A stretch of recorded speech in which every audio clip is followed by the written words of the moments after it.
구원에 이르는 지혜라는 말씀입니다. 루터가 종교개혁을 일으킬 때는 카톨릭에서 진짜 개혁, 그러니까 그들을 사단의 집단으로나 기독교가 아니다 하는 그런 개념이 아니었어요. 종교 개혁이 아니었죠, 그죠? 그러니까 그 부패된 정말 성경에서 떠난 그 가톨릭을 어떻게 하든지 좀 개혁해서 정말 성경적으로 좀 더 바른 믿음을 갖게 하려고 하는,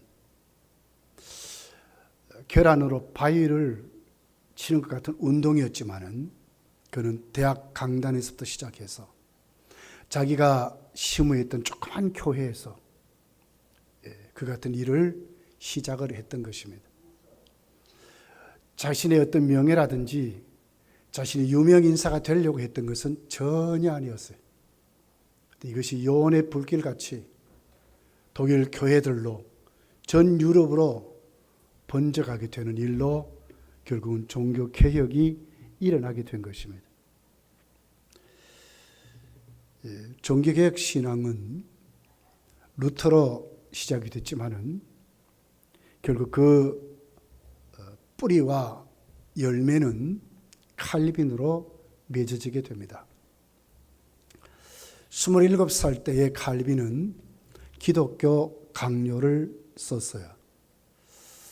지금도 기독교 강요하면 거기에 모든 신앙, 모든 문화관, 세계관, 역사관, 교육관, 정치, 또 영적인 모든 천국에 대한 부분까지, 또 우리 신앙의 기도라든지 예배라든지 또 하나님의 대화서라든지 어떤 조직신학적인 문제라든지 하는 전 부분이 총망라되어 있습니다. 교회관이라든지 예수 그리스도에 대한 것이라든지 사람의 그 죄의 문제라든지 아주 전망라가 되어 있어요. 전체가 망라가 되어 있어요. 그때 종교개혁자들이 부르짖었던 신앙은 진짜 성경대로 믿자는 거예요. 하나님 말씀이 말하는 대로 믿어보자는 거예요. 좌로나 우로나 어떤 환경이나 또 어떤 우리에게 주어진 현실에 집착하지 말고 진짜 성경대로 인내하면서 천국을 가자는 운동이었어요. 그렇게 해서 어떻게 하면 그 주제인 복음이 우리를 살릴까? 전제는 뭐예요? 하나님이 우리를 구원하셨다면 모든 삶은 하나님이 책임진다는 거예요. 왜? 우리는 하나님 자녀니까. 우리가 하나님의 바울이 하나님의 울타리 안에 머물지 않아서 그렇지, 진짜로 받은 믿음을 가지고 정말 하나님이 계시하시는 말씀 안에 우리가 살면 하나님 반드시 우리의 삶을 책임진다는 거예요. 그릇대로. 어떤 사람은 작게 하시지만은 그게 또 맞도록, 어떤 사람은 또 크게 하시면 또 크게 맞도록 분량대로 믿음의 그릇대로 하나님 반드시 그렇게 한다는 것이 개혁주의자들의 신앙이었어요. 이것이 칼빈에 의해서 정립이 된 거예요. 그 기독교 강요로 27살 때에 그걸 완성했어요. 요즘 우리 27살 정도면 어떻습니까? 여러분은 지금 27살 때 신앙에 대해서 뭘 갖고 있습니까? 칼빈은 27살의 힘이 하나님에 대해서 그 신지식이 기독교 강요를 통해서 정말 확실히 뿌리 내리는 그런 신앙으로 세워져 있었다고 하는 거예요. 이걸 주일마다 강단에서 설교를 한 거예요. 그리고 꾸준히 복음을 그 강의 설교를 했어요. 구약 창세기부터 꾸준히 바뀌지 않고, 신약에 또 마태복음서 꾸준히 그렇게 하면서 칼빈은 거기에서 세상을 말하고 우리의 삶을 말하고 그리고 우리 영적인 신앙까지 아주 기독교 강요에서 충분히 그렇게 말했어요. 진짜 구원이 뭔지. 그렇게 해서 칼빈은 기독교 강의에서 이 신앙이 유럽을 뒤덮여 버린 거예요. 칼빈 밑에 배운 그 제자들이 가서 자기들의 그 나라에 가서 자기들의 고향에 가서 그 교회를 섬긴 목회자들로 그들이 거기에서 이제 그 칼빈주의 신앙을 퍼뜨린 거예요. 이것이 유럽의 개혁교회입니다. 그래서 유럽의 80~90%가 전부 장로교였어요. 장로교. 이 개혁주의 교회였어요. 이렇게 해서 이제 그 신앙이 오늘 우리에게 주어진 것으로 그렇게 우리에게 말씀을 하고 있습니다.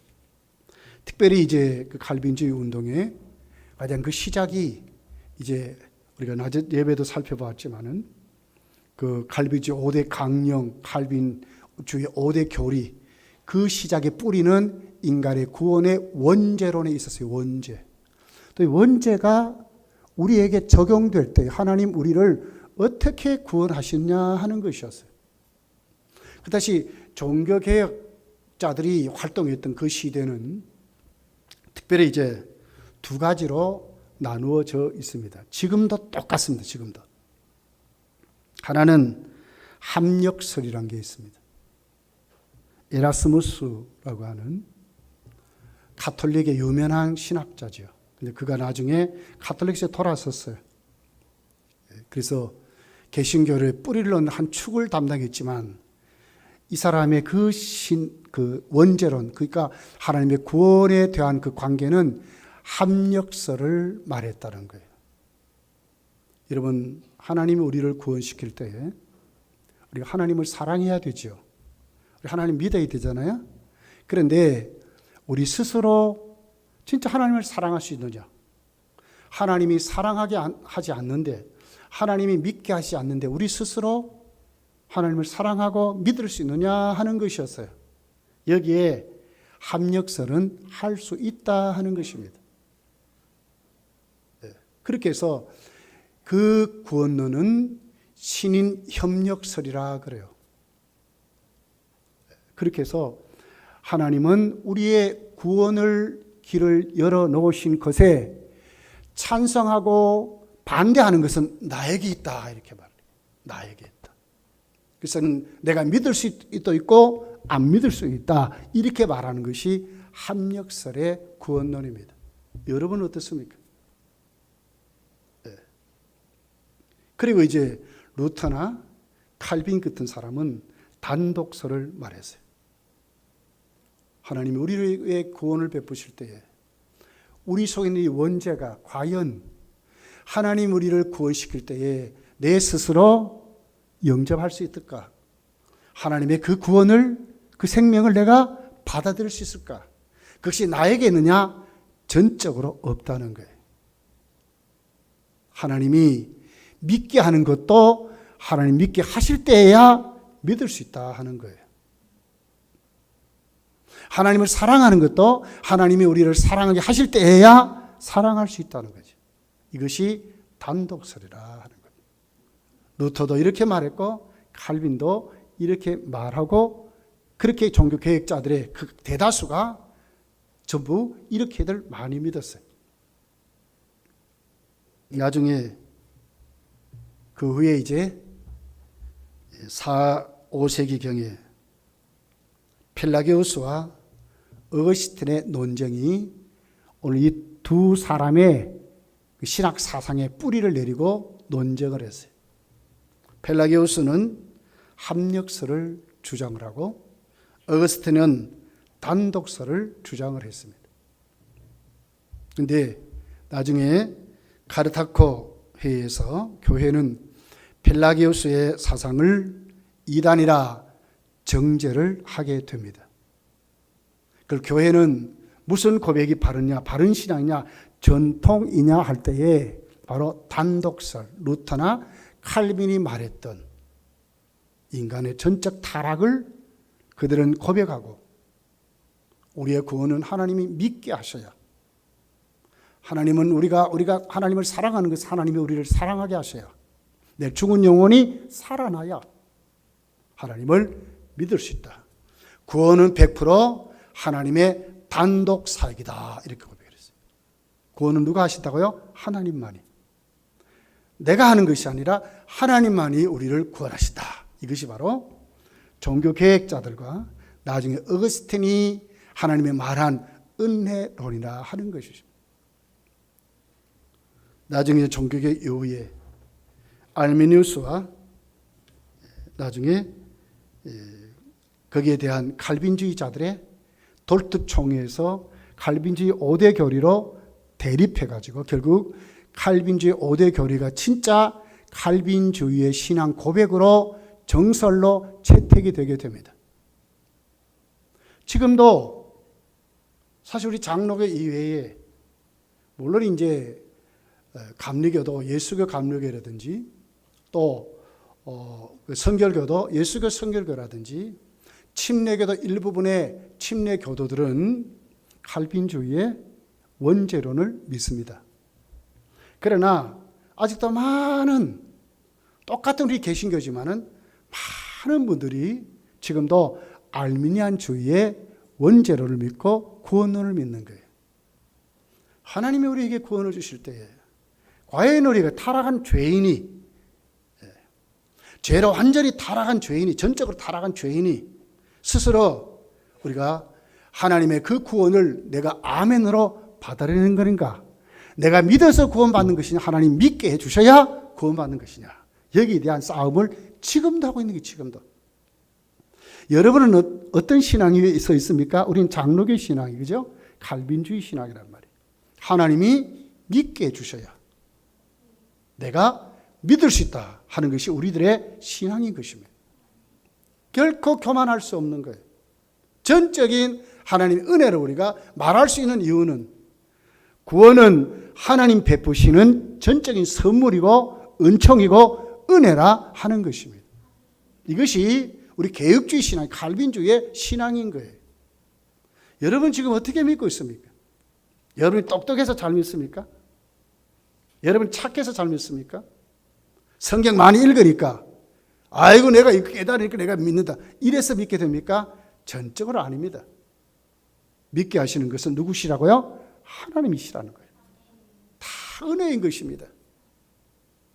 잘났든 못났든 공부를 많이 했든 적게 했든 많이 가졌든 못 가졌든 나이가 많든 적든 아이 코일렉의 유치부 아이들까지도 하나님 믿게 해주셔야 하나님이 우리를 사랑하게 하셔야 우리가 하나님을 사랑하고 우리가 예수를 믿게 된다고 하는 것입니다. 여기 우리 모두가 아멘이 되어야 돼. 아멘.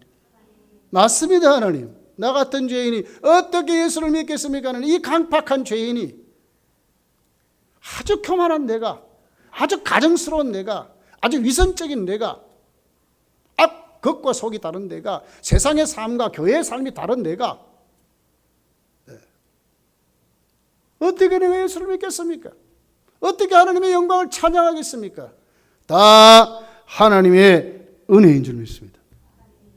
구원은 하나님 우리에게 주시는 100% 선물이에요.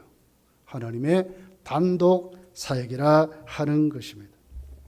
여기에 낯세게도 살펴봤지만 칼빈주의 5대 교리로 칼빈주의는 세워져 있습니다. 전적인 타락을 말합니다. 우리의 본성이 어느 정도로 타락했느냐? 빛이라고는 눈꽃만큼도 없는 믿음이 있어요. 믿음이 없는 게 아니에요. 믿음이 있죠. 교회에 나오죠. 그러나 그 믿음의 질로 보면 구원받는 믿음이 있느냐 하면 구원받지 못한 믿음이 분명히 있다는 거예요. 내가 오늘 구원받았다면 하나님의 은혜라고 하는 거예요.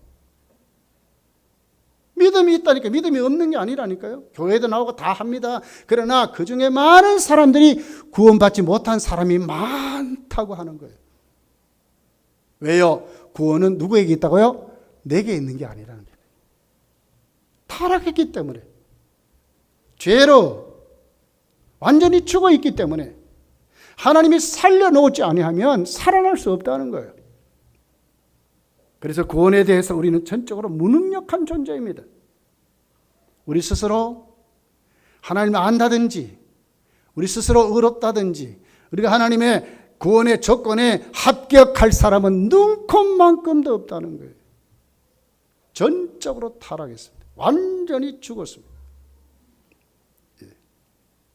우린 이것을 고백하고 우리 선조들은 이렇게 예수를 믿고 지금까지 왔습니다. 근데 요즘 얼마나 이 복음이 변질된지 몰라요. 감사를 잃어버리고 감격을 잃어버리고 하나님께 돌려드리는 영광을 잃어버리고 왜 우리가 이렇게 교만해졌는지 정말 모르겠어요. 칼빈의 무덤을 가면 이게 칼빈의 무덤인지 찾고 찾아도 안 보인대요. 조그만 비석 하나 열어있어요. 존 낙스의 무덤이 있다고요? 없습니다. 교회 주차장입니다. 주차. 23번 주차장 가면 23번에 썼는데 그 칼 존 낙스 그 바닥에 묻혀 있다는 거예요. 이것이 그들의 모습이었어요. 요한복음 6장 44절에 보면 나를 보내신 아버지께서 이끌지 아니하시면 아무도 내게 올 수 없다 그랬어요. 하나님이 이끌어 주셔야, 살려 주셔야, 그래야 온다 하는 얘기죠. 로마서 3장 10절에 보면 기록된 바 의인은 없나니 하나도 없으며 깨닫는 자도 없고 하나님을 찾는 자도 없고 다 치우쳐 함께 무익하게 되고 선을 행하는 자는 없나니 하나도 없도다. 그들의 목구멍은 열린 무덤이요 그들의 혀는 속임을 일삼으며 그 입술에는 독사의 독이 있고 그 입에는 저주와 악독이 가득하고 그 발은 피 흘리는데 빠른지라 파멸과 고생이 그 길에 있어 평강한 길을 알지도 못하였고 그들의 눈앞에 하나님을 두려움이 없느니라. 이런 자가 우리들이 이렇다는 거예요. 이런 우리 하나님이 살려주셔야 전적으로 타락한 존재인 것입니다. 우리가 아멘 하셔야 돼요. 여기에 우리가 살아났으니까 아는 거지. 살아나지 못해 이것도 몰라요.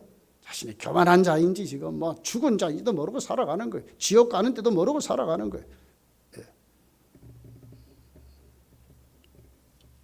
에베소 4장 17절에 보면 그러므로 내가 이것을 말하며 주 안에서 증거하노니 이제부터 너희는 이방인이 그 마음에 허망한 것으로 행함같이 마음이 허망해서 그렇게 행하고 산대요. 그들의 총명이 어두워지고 그들 가운데 있는 무지함과 그들의 마음이 굳어짐으로 말미암아 하나님의 생명에서 떠나 있다. 하나님의 생명에서 떠나 있다. 이것이 바로 전적으로 타락한 존재인 것을 말씀을 하고 있습니다. 두 번째 세운 것이 무조건적인 선택입니다. 하나님이 우리가 전적으로 타락한 우리들에게 참 믿음을 주실 때에 누구에게 주시느냐? 하나님이 택한 사람들. 그럴 때 어떤 조건을 보느냐? 전혀 조건을 받지 않는. 요한복음 15장 16절에 보면 너희가 나를 택한 것이 아니요 내가 너희를 택하였었다. 하나님이 택하신 사람들. 그러니까 뭡니까? 구원은 하나님이 우리를 택해 주셔야 구원받는다는 거예요. 디모데후서 1장 9절에 보면 하나님이 우리를 구원하사 거룩하신 소명대로 부르시면 우리의 행위대로 하심이 아니요 오직 자기의 뜻과 영원전부터 그리스도 예수 안에서 우리에게 주신 은혜대로 하심이라. 자기의 뜻과 영원전부터 이미 계획 안에서 택해놓은 그 사람들 하나님이 구원하신다는 거예요. 누구에게 있습니까? 하나님의 선택에 있다는 거예요. 에베소 1장 4절 5절에 보면 이런 말씀이 있습니다. 곧 창세전에 그리스도 안에서 우리를 택하사 우리로 사랑 안에서 그 앞에 거룩하고 흠이 없게 하시려고 그 기쁘신 뜻대로 우리를 예정하사 예수 그리스도로 말미암아 자기 아들들이 되게 하셨다. 자, 하나님의 아들들이 되게 하셨는데 어떻게 해요? 이미 창세전에 택해 놓았는데 방법이 뭡니까? 자기 마음대로, 자기 기쁘신 뜻대로. 나의 조건을 보시지 않고 하나님 마음대로, 하나님 택한 대로 그 말이죠. 로마서 9장 11절에 보면 그 자식들이 아직 나지도 아니하고 무슨 선이나 악을 행하지 아니할 때에 택하심을 따라 태어나지도 않았는데 이미 하나님은 결정해 놓았다는 거예요. 택해 놓으셨다는 거예요.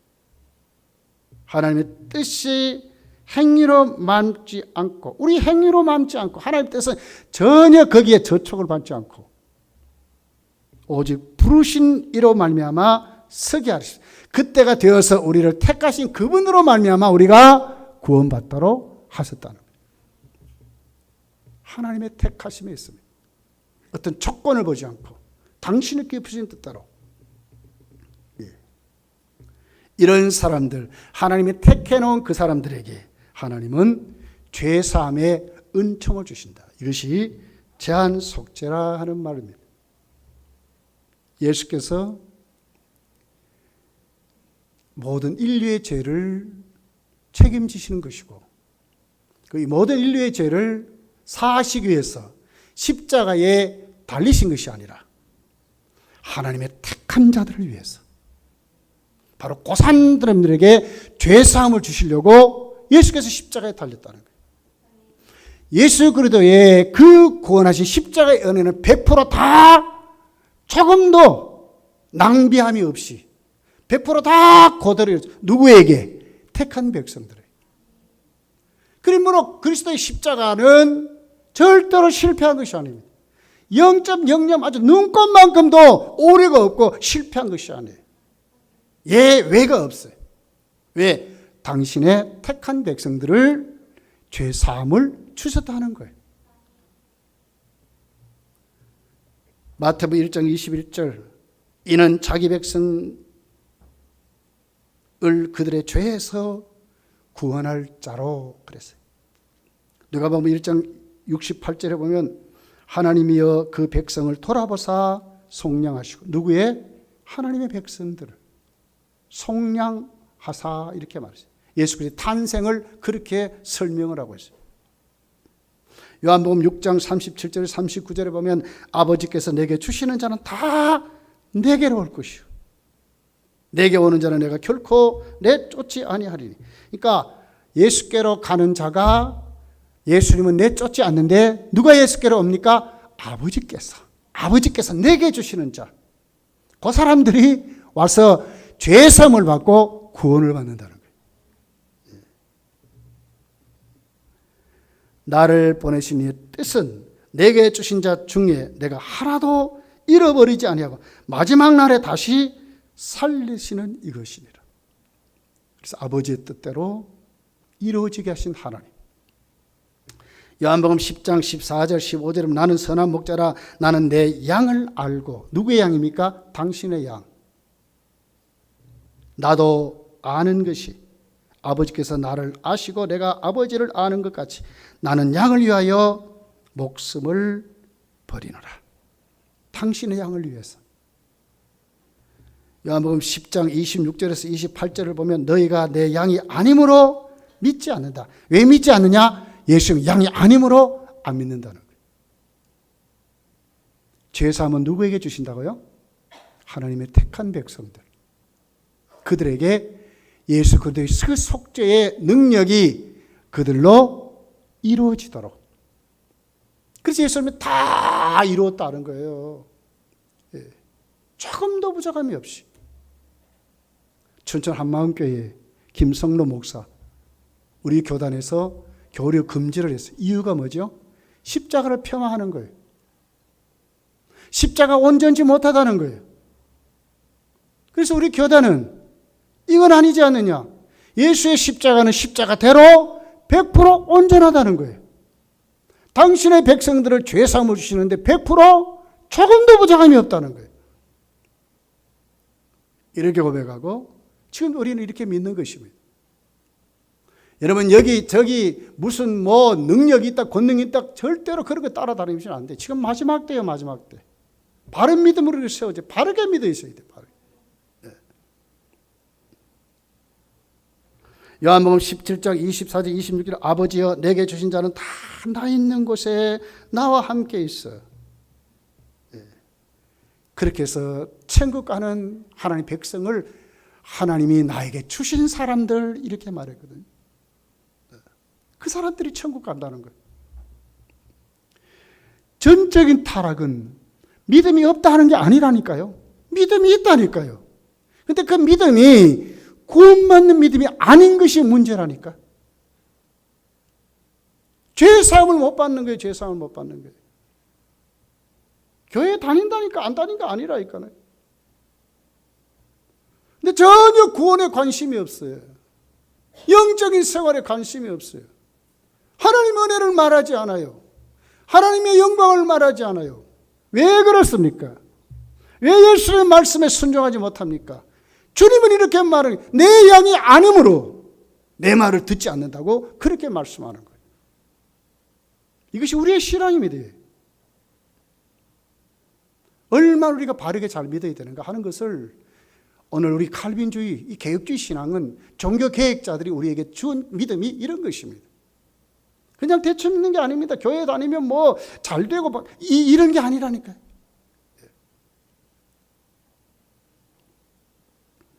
로마서 8장 29절 30절에 보면 하나님이 미리 아신 자들로 또한 미리 아신 자들은 뭐예요? 하나님 택한 사람들을 말하잖아요. 또 미리 정하신 그들 또 하나님이 택한 사람들을 말하는 거예요. 그리고 네 번째, 하나님 우리에게 은혜를 주실 때 우리를 중생케 하실 때에 우리는 100% 아멘할 수밖에 없다. 조금도 한가하지 못한다. 나는 안 믿습니다. 이렇게 말하지 못한다는 거예요. 우리가 전도하잖아요. 참 전도가 어렵잖아요. 근데 왜 그들이 왜 안 믿습니까? 하나님이 택하지 않았기 때문에 안 믿는 것입니다. 아니면 아직 때가 안 됐으니까 안 믿는 것입니다.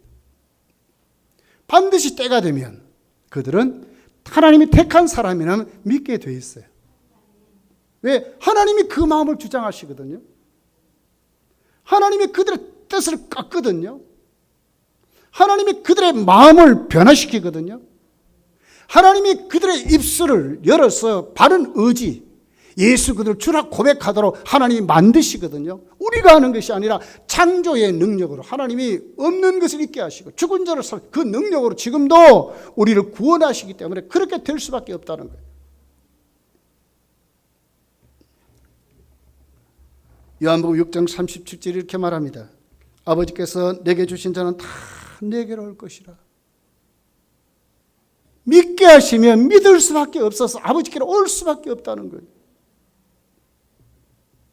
요한복음 10장 28절에 내가 그들에게 영생을 주노니 영원히 멸망하지 아니할 것이요 또 그들을 내 손에서 빼앗을 자가 없느니라. 빼앗을 자가 없느니라. 내가 영생을 주노니 안 믿을 수 없는 거예요. 안 믿을 수. 왜 안 믿습니까? 택함 받지 못했기 때문에. 왜 안 믿습니까?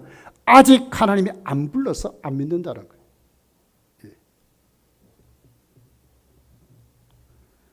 로마서 3장 24절에 보면 그리스도 예수 안에 있는 성령으로 말미암아 하나님의 은혜로 값없이 의롭다 하심을 얻은 자 되었나니라. 우리 어떤 값을 치르는 게 아니에요.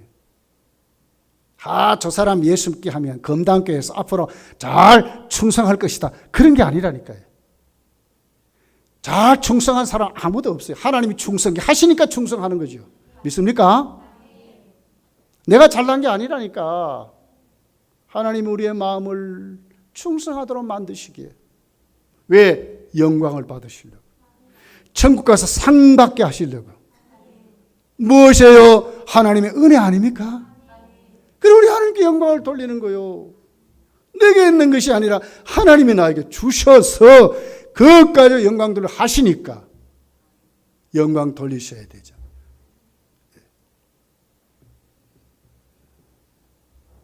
에베소 2장 4절 긍휼의 풍성하신 하나님이 우리를 사랑하신 그 큰 사랑으로 인하여 허물로 죽은 우리를 그리스도와 함께 살리셨고 너희는 은혜로 구원을 받은 것이니라. 믿습니까? 우리 그런 사람이 된 거예요. 디도서 3장 5절에 보니까 우리를 구원하시되 우리가 행한 바 의로운 행위로 만지 않지 아니하고 오직 그의 긍휼하심을 따라 중생의 씻음과 성령의 새롭게 하심으로 하셨나니 우리 구주 예수 그리스도로 말미암아 우리에게 그 성령을 풍성히 부어주사 우리로 그의 은혜를 힘입어 은혜를 힘입어 의롭다 하심을 얻어 영생의 소망을 따라 상속자가 되게 하려 하십니다. 누가 하셨어요? 하나님. 죽도록 감사하고 죽도록 충성하셔야 돼요. 왜요? 값없이 하나님이 뭘 줬어요? 천국 주셨다는 거예요. 우리가 살다가 참 어떤 분의 도움으로 참 형편도 좋아지고 삶도 윤택해지고 획기적인 근거를 그 사람에게 도움을 받았습니다. 그러면 그 사람은 여러분 어떻게 살겠습니까? 그 사람 앞에 진짜 충성하고 살 겁니다. 강호동이라는 그 개그맨, 씨름 그 장사하던 사람, 이경규 씨에게 뭘 합니까? 자기 그 코미디에 황제를 하고 자신의 대부라 그래요, 대부. 이제 이경규 씨는 이제 사그라들잖아요, 지금. 그런데도 강호동이는 이경규에게 자기의 스승이요 대부라고 말하는 거예요. 왜? 자신이 씨름에서 이제 코미디언으로 이렇게 발걸음 돌리면서 지금까지 오게 된 것은 이경규가 틀어주었다는 거예요. 인생의 길잡이 하나 조그만 도움을 줘도 평생의 대부로 모시는데 하물며 우리가 말이에요. 우리가 천국을 주셨는데 천국. 이 세상에서도 우리를 구원하신 그 하나님이 나를 책임져 주셔서 살게 하시는데 내가 문제이지 진짜 하나님 앞에 내가 서게 되면 하나님이 책임져 주셔서 살게 하시는데 내가 자꾸 요짝 갔다 저짝 갔다 이러거든요. 그 은혜를 망각하고 그 뜻을 망각하고 내가 교만하고 말이에요. 내가 의심하고 내가 하나님을 원망하고 내가 하나님을 불평해. 이게 문제라 이게 문제라. 자신이 그런지도 모르고 나는 왜 이럴까? 정말 어리석은 사람이. 날 구원하신 하나님 아들까지 주셨잖아요. 뭘 못 주겠느냐? 로마서 8장에 말은 무엇을 못 주겠느냐? 진짜 우리가 말씀 앞에 서면 하나님이 책임지신다는 거예요. 책임지신다는 책임지. 예. 그래서 어떻게 합니까? 천국 가는 그날까지 반드시 이끌어 가신다. 이것이 성도의 견인이라는 교훈입니다. 요한복음 6장 39절에 이런 말씀이 있습니다. 나를 보내신 이의 뜻은 내게 주신 자 중에 내가 하나도 잃어버리지 아니하고 마지막 날에 다시 하나도 잃어버리지 않고 마지막 날에 다시 살리는 것이니라. 하나도 잃어버리지 않고. 누구의 말씀이? 주님이. 우주를 만드신 조금 더 실수하지 않는 그 주님이 내게 주신 자는 잃어버리지 않는다. 주님이 안 데려가실까요? 내가 구원 못 받았으면 문제이지 진짜 구원 받았다면 중생했다면 반드시 책임져 데려가신다는 거예요. 요한복음 8장 30절에 이렇게 말합니다. 또 미리 정하신 자들을 또한 부르시고 부르신 그들을 또한 의롭다 하시고 의롭다 하신 그들을 또한 영화롭게 하시는. 영화롭게 하는 게 뭐지? 천국 같은 말씀 아닙니까? 우리를 불러서 믿게 하시는 것만이 아니라 영원하게 하시는 그 자리까지 반드시 책임지고 데려가신다. 로마서 8장 35절부터 보십시오. 누가 우리를 그리스도의 사랑에서 끊으리요? 환난이나 공고나 박해나 기근이나 적신이나 위험이나 칼이랴. 기록된 바 우리가 종일 주를 위하여 죽임을 당하게 되며 도살 당할 양같이 여김을 받았나이다 함과 같으니라. 그러나 이 모든 일에 우리를 사랑하시는 이로 말미암아 우리가 넉넉히 이기느니라. 넉넉히 이기느니라. 넉넉히. 누구로? 우리를 사랑하시는 말미암아. 누가 나를 붙잡았어요? 하나님이 딱 쥐고 가시는 거죠. 내가 확신하노니 사망이나 생명이나 천사들이나 권세자들이나 장래일이나 현재일이나 장래일의 능력이나 높음이나 깊음이나 다른 어떤 피조물이라도 우리를 우리 주 예수 그리스도 안에 있는 하나님의 사랑에서 끊을 수 없느니라. 끊을 수 없느니라. 항만에 30톤, 몇십 톤 하는 그런 물체도 딱 나르는 그 크레인이 있잖아요. 크레인도 꺾어지더라고요. 그런데 누가 지금 얘기해요? 끊을 수 없느니라 하는 말씀 누가 해요? 하나님이. 그분이 누구예요? 우주를 만드신 하나님. 끊을 수 없다고 하면 맞잖아, 그게요. 더 이상 무엇이 필요해요? 하나님의 약속을 붙잡고 살면 되잖아요. 그래서 반드시 우리 개혁주의자들은 우리를 진짜로 내가 전적으로 타락한 내가 하나님의 선택을 받아서 죄의 사함을 받아서 내가 정말 거듭나 새 사람이 됐다면 반드시 천국하는 그 자리까지 반드시 주님과 함께 살게 하소서. 반드시 천국 가는 그 자리까지 데려가신다 하는 것을 고백하고 그렇게 믿고 담대하게 하나님 말씀을 전하고 사는 거예요. 그러니까 순교까지 가는 거예요. 순교. 그 좋은 직책, 그 좋은 영광, 그 좋은 물질, 그 좋은 집마저 팽개져 버리고 저 아프리카에 가서 선교하는 선교사들이 되는 거예요. 왜요? 나에게 주실 더 그보다 훨씬 더 나은 영광이 기다리고 있기 때문에 그렇게 하는 거예요. 이런 사람이 누구라고요? 칼빈주의를 신앙하는 그 신앙을 가진 개혁 신앙의 사람들이라는 거예요. 우리 잘 알듯이 미국의 청교도들이 가서 이제 미국의 나라를 이제 기독교화하는 그런 것으로 세웠습니다. 그때의 80~90%가 전부 칼빈주의자들이었어요.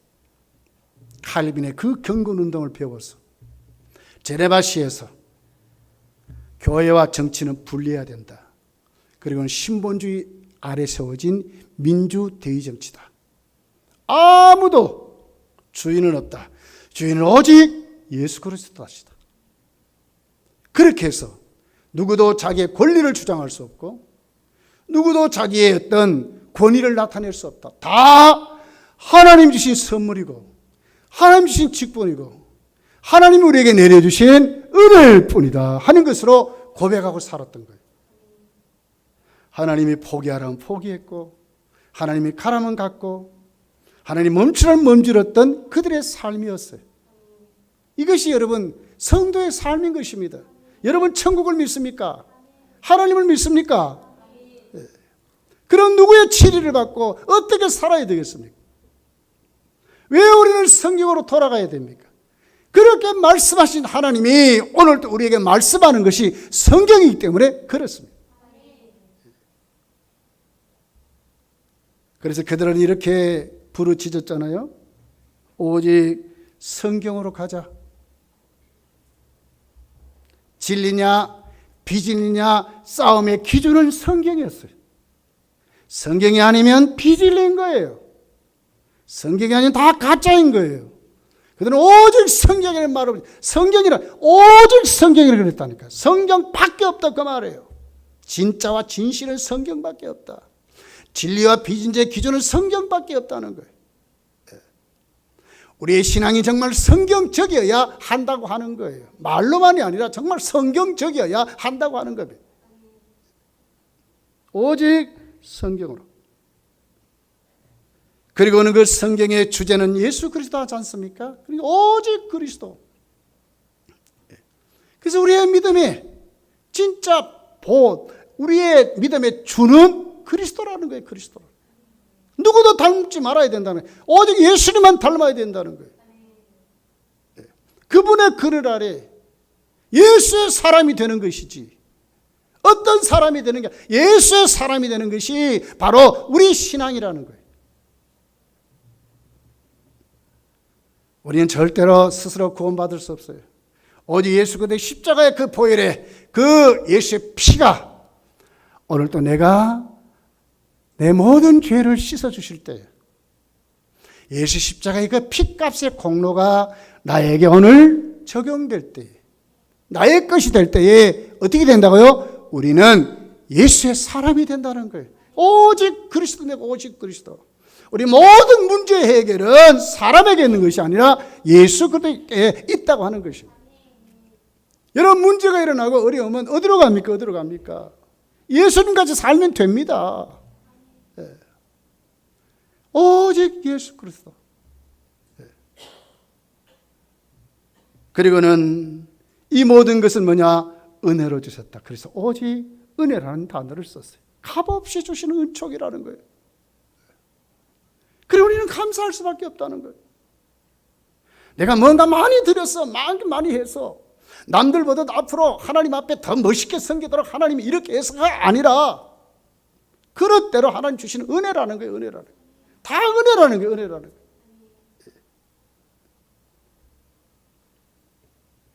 그리고 우리의 믿음마저도 하나님의 은혜라고 그렇게 말씀을 하고 있는 것입니다.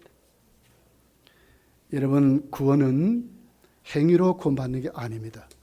행위는 구원받은 사람들이 오늘 또 하나님 앞에 내가 구원받았다 하는 하나의 표예요. 표.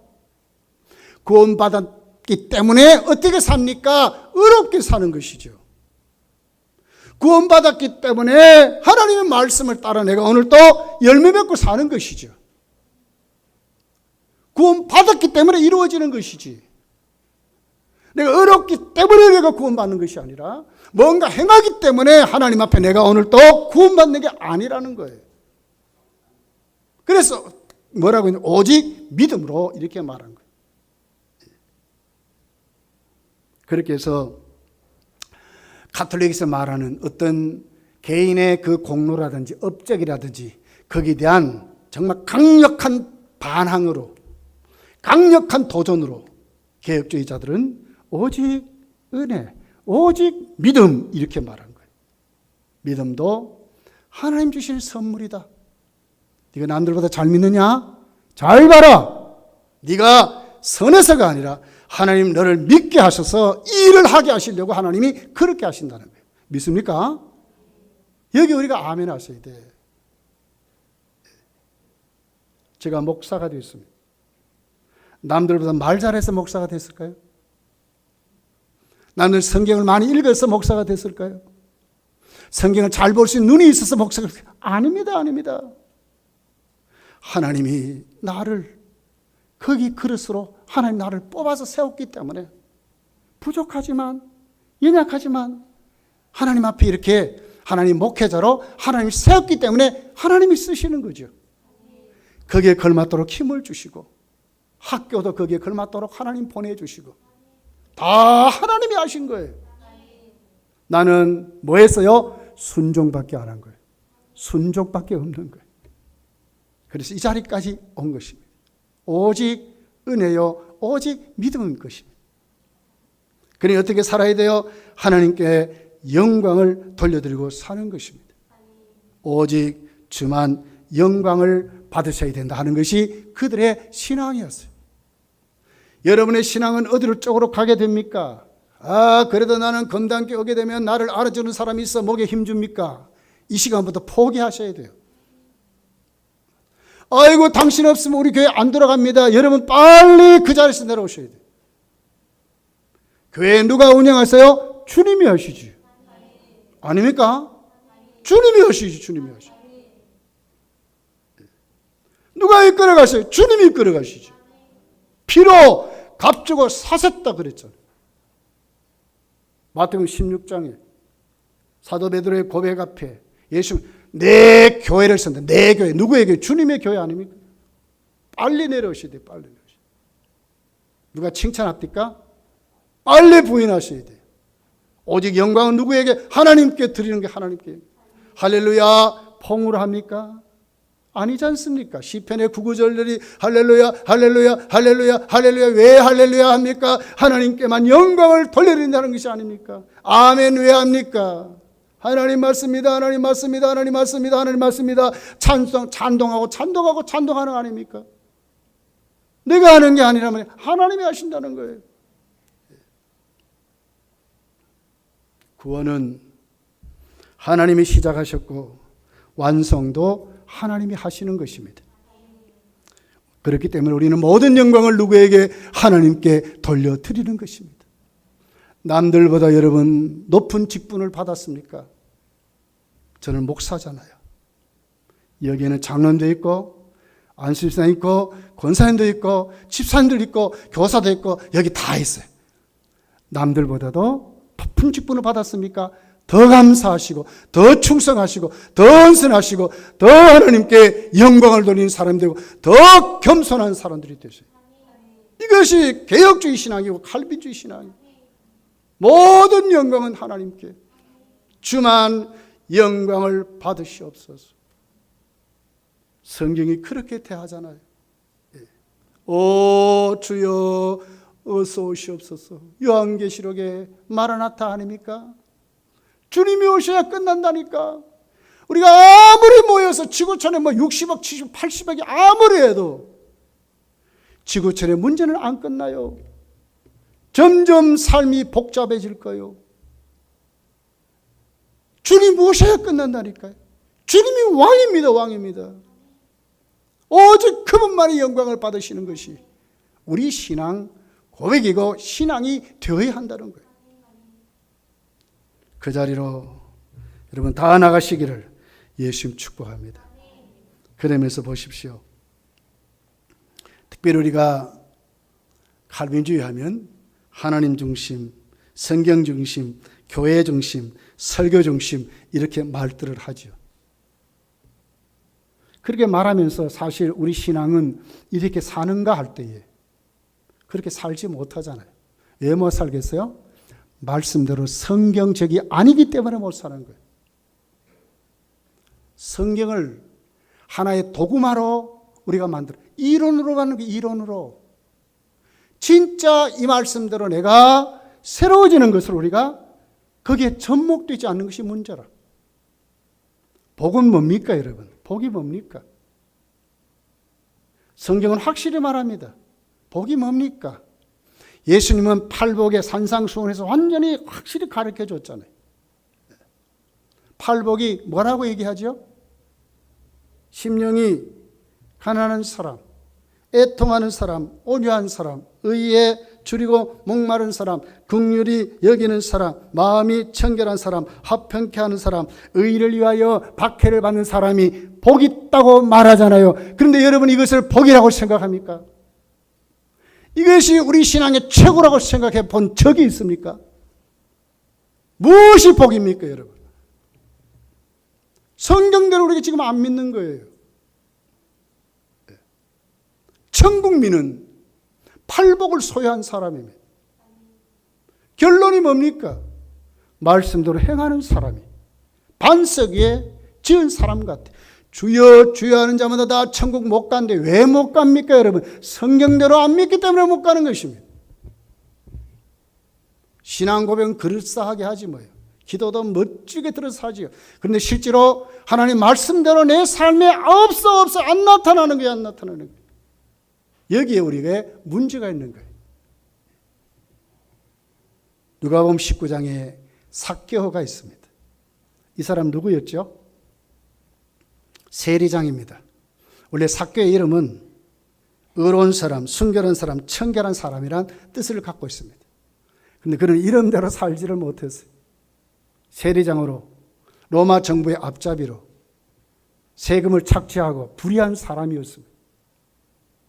그리고 그를 부자라고 그랬습니다. 그 당시에 누구도 부러워할 부도 가졌습니다. 명예도 권력도 가진 사람입니다. 함부로 갖게 할 수 없는 사람이 됐습니다. 그러면 이 사람 복을 받았다고 하잖아요. 근데 성경이 그렇게 말합니까? 오늘 우리가 정말 갖고 싶어하는 모든 것이 지금 삭개오에 있는 거예요. 삭개오가 예수님이 지나간다는 소문을 듣고 가보니까 사람들이 많이 모여가지고 예수님 만날 수가 없어요. 그게 어떻게 합니까? 나무에 올라갑니다. 그죠? 그래서 예수님과 이렇게 만나게 돼요. 삭개의 목적은 나무에라도 올라가서 예수님을 보는 것이 삭개의 목적이었어요. 여기까지가 삭개오가 눈을 뜬 것입니다. 이것이 의로운 것입니까? 예수님을 그냥 보는 것이었다니까요. 여러분 우리 교회 다니면서 또 우리가 주위에서 하나님 말씀 듣고 교회도 알고 예수님 누구냐 안다 그 말이죠. 그런데 진짜로 삭개오가 구원받는 것이 어떻게 이루어집니까? 예수님이 나무에 있는 삭개오를 향해 삭개오야 부릅니다. 누가 삭개오 이름도 안 가르쳤습니다. 근데 예수님이 삭개오를 압니다. 삭개오야 부른 거예요. 그리고 나무에서 내려와라. 오늘 내가 네 집에 유하여야 하겠다. 예수님이 이렇게 말씀하셨어요. 누가 삭개오를 알았습니까? 누가 삭개오의 집에 머문다고 했습니까? 누가 삭개오에게 예수 그리스도 함께 할 수 있는 것을 누가 제공했습니까? 주님이 한 것입니다. 삭개오는 그냥 보고자 했다니까요. 근데 삭개오는 어떻게 오늘 내가 네 집에 유하여야 하겠다고 예수님 말씀한 거예요. 공식적으로 그 주위에 많은 사람 공식적으로 그렇게 한 거예요. 이것을 성경이 선택이라고 하는 것입니다. 만세전 이미 하나님은 오늘 거기에 가서 삭개오를 만나려고 선택해 놓은 것입니다. 삭개오는 단순히 삭개오가 본 것은 뭐예요? 예수님이 누구신가 하는 것으로만 생각했죠. 자기 집에 모시고 유하면서 식사를 나누면서 자신이 예수님의 사람으로 꿈에도 생각하지 못했어요. 그런데 예수님이 오셨어요. 그리고 삭개오를 만납니다.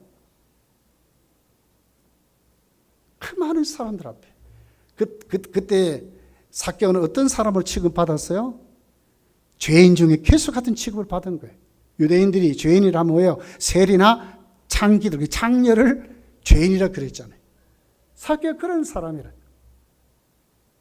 나중에 예수님이 삭개오의 집에 가니까 수근수근 난리가 나서 선생님이라는 지도자가 말이야 저 죄인의 집에 들어가서 난리치다. 주님 그거 모릅니까? 주님 다 아시는 거예요. 이것이 우리 신앙인 겁니다. 분위기가 문제가 아니고 인간관계가 문제가 아니고 내 생명에 달려있는 것이 신앙이라고 하는 거예요. 예수님은 조금 더 개의치 아니하시고 삭개오 집에 가셔서 하룻밤을 삭개오와 지나게 됩니다. 이것을 영접이라고 말하는 것입니다. 주님을 모신 것입니다. 택한 그 삭개오를 때가 되어서 주님이 찾아가셨고 삭개오를 아시고 오늘 내가 너의 집에 머물겠다 하시는 그 주님 앞에 어떤 분위기나 어떤 여건이나 어떤 상황에 조금 더 저축받지 않고 어떤 조건에 조금 더 예수님은 저축받지 않고 삭개오 세리 그 죄인이라고 하는 그 집에 삭개오에게 예수님이 가셨다고 하는 것입니다. 이것이 믿음이에요. 이것이 구원이에요. 구원이에요. 삭개오 어떻게 됐습니까? 예수님 모시고 난 다음에 변했습니다. 생명같이 여겼던 물질마저도 주여 남의 건 내가 4배나 돌려주겠습니다. 이게 회개인 것입니다. 예수님 만나 새 사람이 됐습니다. 뭐예요? 예수님 말씀 앞에 말씀대로 이제 사는 사람이 된 것입니다.